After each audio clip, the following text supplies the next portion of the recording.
Welcome friends. இன்றைக்கி நம்ம ரெட்டோ ரெசிபீஸில் என்னோட மிட் மார்னிங் ரொட்டீனை பிரேக் பண்ணி நான் என்னெல்லாம் பண்ணியிருக்கேன் அப்படின்ட்டு தான் பார்க்க போகிறோம். இது உங்களுக்கு யூஸ்ஃபுல்லாகவும் என்டர்டெய்னிங்காகவும் கண்டிப்பாக இருக்கும். கடைசி வரைக்கும் பாருங்கள். கொஞ்ச நாளாக யூடியூபர்ஸ் பண்ணிகிட்ருக்க இந்த 2 minutes குக்கிங் சேலஞ்சை நானும் ஒருத்தர்கிட்ட இந்த அக்செப்ட் பண்ணியிருக்கேன். அதை யார் எனக்கு சேலஞ்ச் கொடுத்தாங்க, நான் யாருக்கெல்லாம் அந்த சேலஞ்சை பாஸ் பண்ணியிருக்கேன் அப்படின்றதும் இந்த விலாகில் நீங்கள் கண்டிப்பாக பார்ப்பீங்க. இதெல்லாம் பார்க்குறதுக்கு முன்னாடி நம்ம சேனலை புதுசாக பார்க்குறீங்கன்னா சப்ஸ்கிரைப் பண்ணிக்கோங்க. கூடவே வர பெல் ஐக்கனையும் கிளிக் பண்ணிவிட்டு அதில் ஆல்ன்ற ஆப்ஷனை செலக்ட் பண்ணிவிடுங்க. மார்னிங் பிரேக்ஃபாஸ்ட் போதே நான் இன்றைக்கி லஞ்ச் எல்லாமே முடிச்சிட்டேன். அப்புறம் 11 o'clockலேருந்து இந்த வேலையெல்லாம் தான் பண்ணிகிட்ருக்கேன். இப்போ முதல்ல இஞ்சி பூண்டு பேஸ்ட் அரைச்சி வச்சுக்க போகிறேன். இது கொஞ்சம் டிஃப்ரெண்ட்டாக இருக்கும். ஒரு 3 பூண்டை இந்த மாதிரி தோல் எடுத்துகிட்டு நல்லா காய விட்டுட்டேன். மார்னிங்லேருந்து ஒரு 3 hours. கூடவே இஞ்சி தூண்டும் கொஞ்சம் காஞ்சது. இது அப்படியே தண்ணி சேர்க்காம மிக்சி ஜாரில் போட்டு அரைச்சி எடுத்திருக்கேன். அது கொஞ்சம் ட்ரை ஆனதுனால இந்த மாதிரி நல்ல கன்சிஸ்டன்சியில் அது இருக்கும். இப்போ இது கூட 1/4 டீஸ்பூன் மஞ்சத்தூள், ஒரு பிஞ்ச் உப்பு, ஒரு 3-4 drops லெமன் ஜூஸ் சேர்த்துக்கிறேன். அது கொட்டை இருந்தாலும் பரவாயில்லை, அப்படியே இருக்கட்டும். நல்லெண்ணெய் ஒரு 2-3 சொட்டு சேர்க்குறேன். மிக்ஸ் பண்ணிக்கலாம். கொஞ்சம் கூட கையே வைக்காமல் அப்படியே ஒரு ஏர்டைட் கண்டெய்னரில் இந்த பேஸ்ட் எடுத்து வச்சுருங்க. இது அப்படியே ரெஃப்ரிஜரேட் பண்ணிங்கன்னா ஒரு 1 month வரைக்கும் நல்லா இருக்கும். வெளியவே வச்சுருந்தா கூட 10 days வரைக்கும் அது கெட்டு போகாது. ஏன்னா நம்ம எல்லாமே ட்ரை பண்ணி அரைச்சிருக்கோம். கையை வைக்காமல் எடுத்துக்கோங்க. இந்த ஜாரில் ஒட்டிருக்கிறதெல்லாம் கையை போட்டோ இல்லை தண்ணியோ சேர்த்து அதில் சேர்க்க வேண்டாம், தனியாக யூஸ் பண்ணிக்கோங்க. வெளியவே வச்சுருக்கக்கூடிய இஞ்சி பூண்டு பேஸ்ட்டு வீட்லேயே பண்ணது ஜம்முன்னு ரெடி ஆயாச்சு. அடுத்து முருங்கா பவுடர் எப்படி பண்ணுறதுன்றதை பார்க்கலாம். ரொம்ப ஈஸி. முருங்கைக்கீரையோட பெனிஃபிட்ஸ் நம்ம எல்லாருக்குமே நல்லா தெரியும். அனிமிக்காக இருக்கவங்க, இர்ரெகுலர் பீரியட்ஸ் இருக்கவங்க, முடி கொட்டுற பிரச்சனை இருக்கவங்களுக்கெல்லாம் இந்த முருங்கைக்கீரை ரொம்ப நல்லது.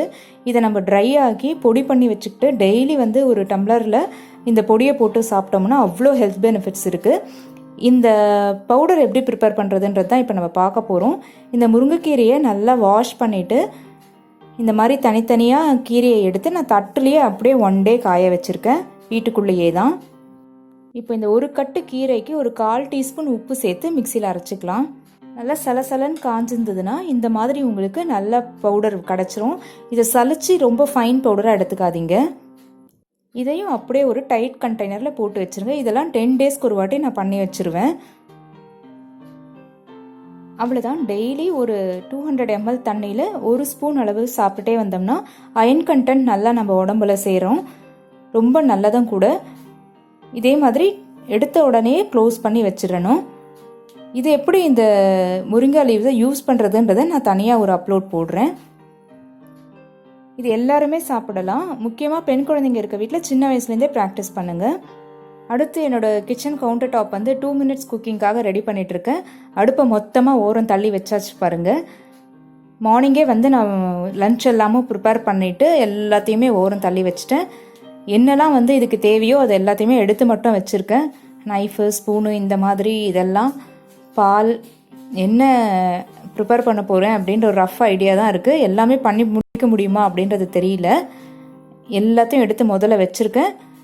மிக்ஸி மட்டும்தான் இப்போ நம்ம இதில் யூஸ் பண்ண போகிறோம். ஸோ அந்த பக்கம் மிக்ஸியோட ஜார் அதையும் எடுத்து ரெடியாக வச்சுட்டேன். ஃபோனில் டைமர் ஃபிக்ஸ் பண்ணியாச்சு. எனக்கு இந்த சேலஞ்சை பாஸ் பண்ணது என்னோடய ஃப்ரெண்ட் ரித்து தமிழ் சேனல் பரிமலா தான். அவங்களோட சேனலில் பார்த்தீங்கன்னா குக்கிங் ரெசிபீஸ் மட்டும் இல்லாமல் டிஐஒய், அதுவும் வித்தியாசமான ரொம்பவே யூஸ்ஃபுல்லான டிஐஒய்ஸ், க்ளீனிங் வீடியோஸ் எல்லாமே இருக்கும். இது வரைக்கும் அந்த சேனலை பார்க்காதவங்க போய் பார்த்துட்டு பிடிச்சிருந்தா சப்ஸ்கிரைப் பண்ணிக்கோங்க. அவங்களோட இன்னொரு குக்கிங் சேனல் தென்னாஸ் கிச்சன், ரொம்ப குவிக் ரெசிபீஸ் எல்லாமே இந்த சேனலில் அப்லோட் பண்ணிட்டு இருக்காங்க. கண்டிப்பாக போய் பார்த்து பிடிச்சிருந்தா சப்போர்ட் பண்ணுங்கள். இப்போ நம்ம சேலஞ்ச் ஸ்டார்ட் பண்ணிடலாம். நான் ஆக்சுவலாக 3 ரெசிபீஸ் பிளான் பண்ணியிருக்கேன்.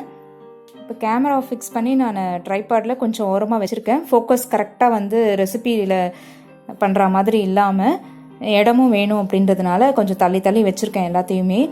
இந்த சேலஞ்ச் ஒரு ஃபன்னுக்காக தான். ரொட்டீனாக நம்ம குக்கிங் ரெசிபீஸோ இல்லை டெய்லி கோர்ஸை விலாகாவோ போடுறது உங்களுக்கு போர் அடிக்கலாம், இல்லை யூஸ்ஃபுல்லாக இல்லாத மாதிரியும் சிலர் கன்சிடர் பண்ணலாம்.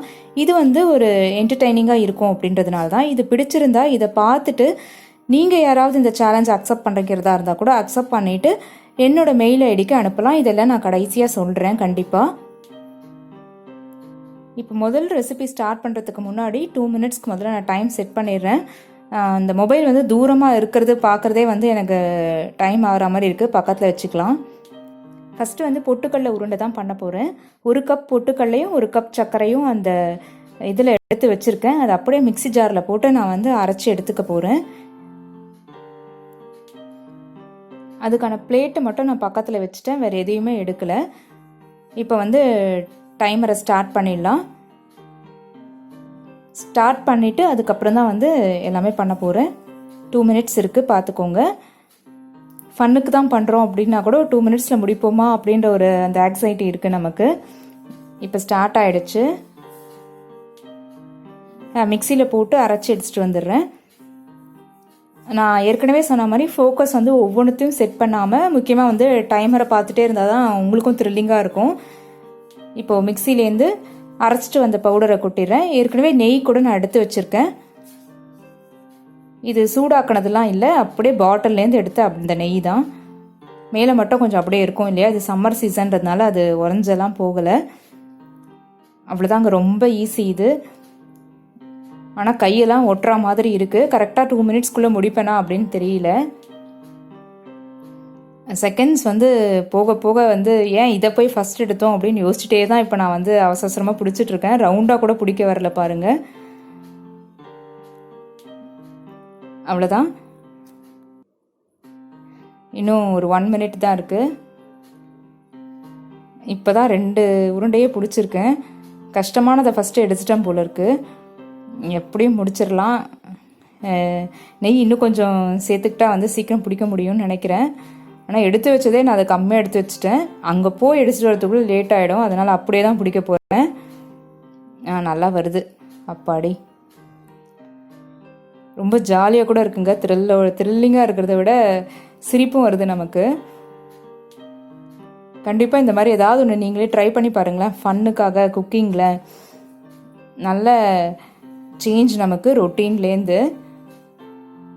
நான் கண்டிப்பாக வந்து பரிமளாவுக்கு தான் தேங்க்ஸ் சொல்லணும், சேலஞ்சு பாஸ் பண்ணதுக்கு. அவ்வளோதான், முடிஞ்சு போச்சு. டைமும் வந்து முடிய போகுது. செகண்ட்ஸ் பாருங்கள், 10 செகண்ட்ஸ் தான் இருக்குது. லாஸ்ட் உருண்டையை தான் இப்போ நான் பிடிச்சிட்ருக்கேன். அவ்வளோதான், அப்பா முடிச்சாச்சு. டைமும் முடிஞ்சு போச்சு.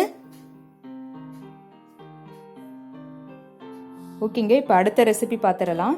அடுத்த ரெசிபிக்கு நான் வந்து டேட்ஸ் கொஞ்சம், பாதாம் கொஞ்சம், பிளாக் கிரேப்ஸ் தான் ட்ரை கிரேப்ஸ் கொஞ்சம் எடுத்து வச்சுருக்கேன். டெக்கரேட் பண்ணுறதுக்கு செரி எடுத்து வச்சுருக்கேன். ஸ்டார்ட் பண்ணிட்டேன். இப்போ எடுத்து வச்ச அந்த ட்ரை ஃப்ரூட்ஸ் எல்லாத்தையும் திருப்பி மிக்சியில் போட்டு நான் கோர்ஸாக வந்து அரைச்சி எடுத்துகிட்டு வர போகிறேன். கொஞ்சம் ட்ரை கோகோனட் கூட நான் எடுத்து வச்சுருக்கேன். அந்த ஃபோனுக்கு மேலே இருக்க அந்த கப்பில் இருக்குது பாருங்கள் ட்ரை கோகோனட்டு.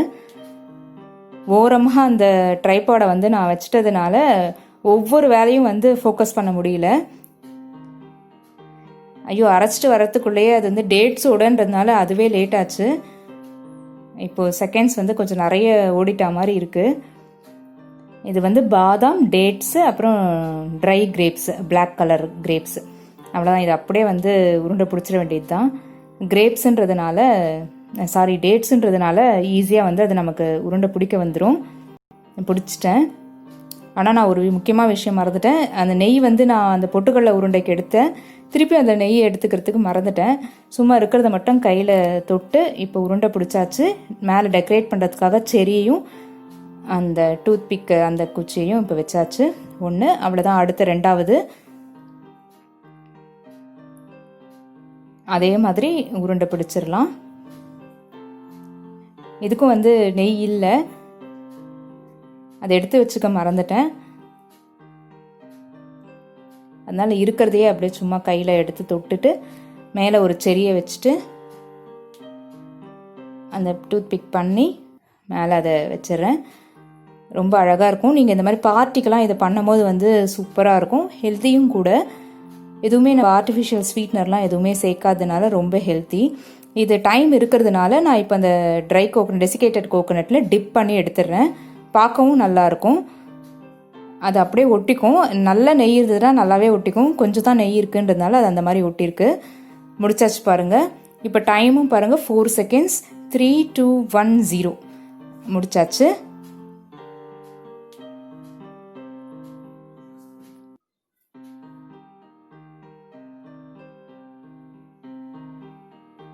இப்போ 3வது ரெசிபி. இது கண்டிப்பாக நான் 2 மினிட்ஸில் முடிப்பேனான்னு தெரியல. இது ஒரு டெசர்ட் தான், ஆனால் நான் இதை வந்து கொஞ்சமான அளவில் தான் பண்ண போகிறேன். கேக்கோட சேர்ந்த ஒரு ஃப்ரூட் மிக்ஸ்சர் தான் இப்போ நம்ம பண்ண போகிறோம். இதில் ஏதாவது ஒரு ஃப்ரூட்டை மட்டும் நம்ம ஜூஸ் போட்டு எடுத்துக்கலாம். அதாவது கொஞ்சம் பல்ப்பியாக எடுத்துக்கணும். அதுக்கு வந்து நான் மாம்பழம் தான் எடுக்க போகிறேன்.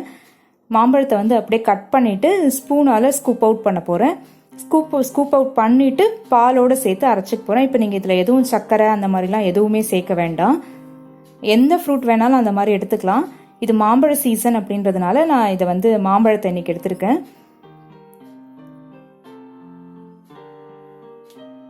மொத்தமாக கடைசியாக தான் இதுக்கு மேலே வந்து நம்ம க்ரீமோ இல்லைனா வந்து ஹனியோ வந்து சேர்த்துக்க போகிறோம்.